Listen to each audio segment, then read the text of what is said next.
In this video, I'll demonstrate external access on the Kyocera P3055 and 3155. If you get a misfeed, open the top, pull down, you can see D is your access. It slides out for removal.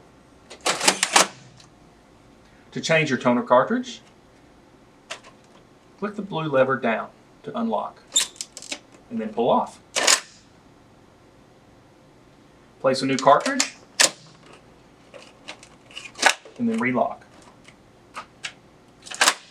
Close, and close. This is your bypass tray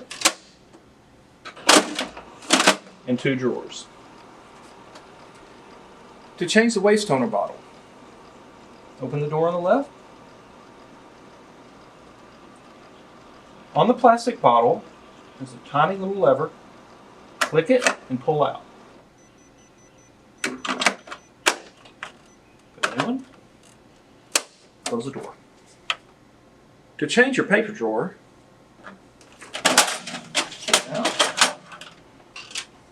there's a push button.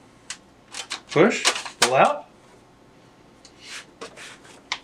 I'm changing this from letter to legal.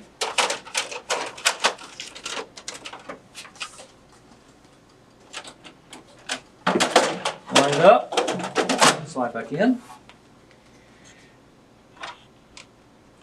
The display pops up and asks you if you want to change the paper, which you do. The cassette. Okay. Paper size and legal.